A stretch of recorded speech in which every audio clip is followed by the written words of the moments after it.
the best angle. Just wait for everyone. We're all here.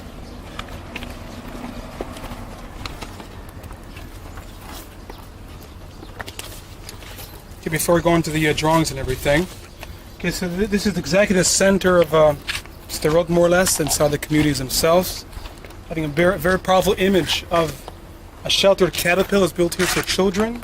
Okay, you see again a creative bomb shelter that was built. If you look at the signs as you enter the shelter itself, those signs, it says, once you have the siren going off, that's red alert or color red. You go into the shelter over the orange line. It's going to be seen orange line, and basically then you're protected. People always ask, how come there are no doors to the bomb shelter? Is because who usually comes here? Children to come play in the playground. And when you have 15 seconds, you don't want to be struggling with that door to run into the shelter itself. That's why you have to go over the orange line, because as we said, shrapnel can go with almost anything as possible. And those rockets, again, you had nails and nails or whatever, those small bullet holes or whatever, can go through almost anything as possible. That's why you have to go into the shelter itself, over the orange line, and you're more protected. Gaza is coming from that way. The western part of Sderot part is coming from this way, okay, towards here. And so the right side of the caterpillar is more thick with concrete, okay. This was built a couple months before actually Operation Cassette, summer 2008. This was built. We actually documented the process of building up this bomb shelter. Very powerful image as well. For me, as a photojournalist, if you guys have your cameras with you, most powerful image, you can get one photograph. If you get a playground, the bomb shelter, and right behind it today, you can see the entire new neighborhood being built up. Get this in one photograph. You capture this very unique image. You'll not find any other place in the country or in the world.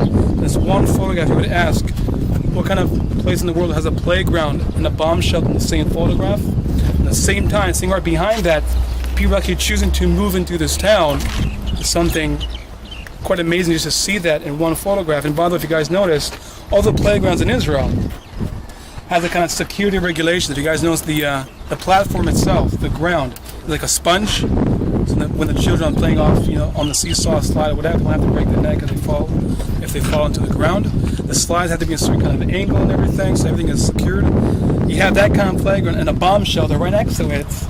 Again, it shows the absurd and how acceptable this actually became. That's part of the mentality, showing how this is so normal, having a creative bomb shelter for children to feel more safe playing this playground itself. I could tell my experience with children over here. I brought my sister when I just moved here. I brought my sister, who was a clown therapist, to the kindergartens. And I remember as we arrived at the kindergarten, the teacher was talking to the children about snails, how they come out in the winter. And the teacher was asking the children, so why do you think a snail has a shell? And all the kids spontaneously answered, so it could be protected from the Qassam.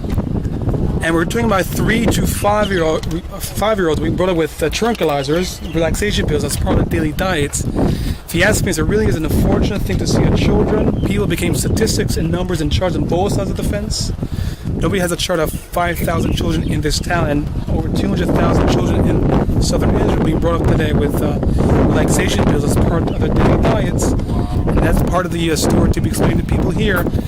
I'll be quoting the Dr. Adriana Katz, who's the director of the Mental Health Center. She tells me how there is no post-trauma in Sderot. This is still very much traumatic. You can imagine right now, it could be relatively quiet. Be quiet here for 2 weeks. Once you have that one siren go off, you go back to the first day you've experienced a rocket explode nearby. So no matter how much therapy you can actually go through by expressing yourself through different part of our project is giving here tools for young adults to express their story through the arts of media. It's amazing the result you actually get.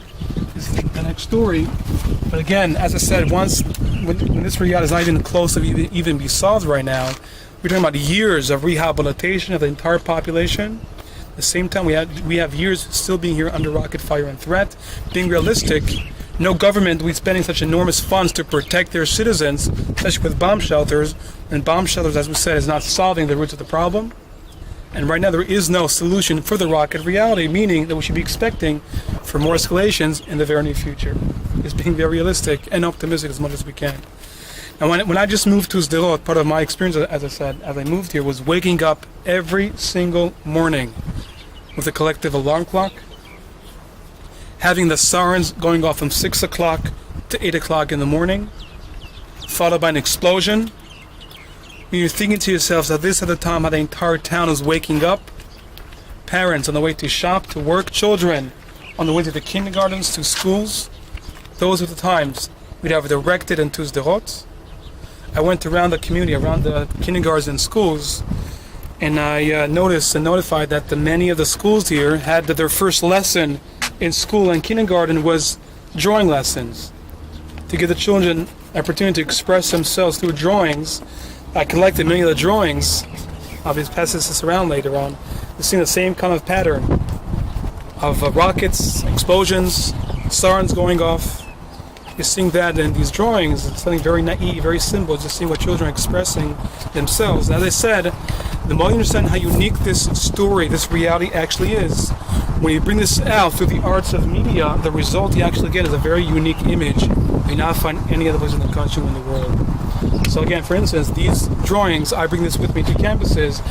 2 weeks before I actually arrive, you have a photo exhibition or a drawing exhibition, and showing people in the main lobby hall through drawings how to reach out to people, inviting everybody to a presentation. It's a great concept how to get people's attention and draw them to hear more from first-hand experience. So we have many other drawings, obviously. I spoke about a couple of them. I'll just pass them around as well. So can you just hold up the one? Do you have the one with the two flags?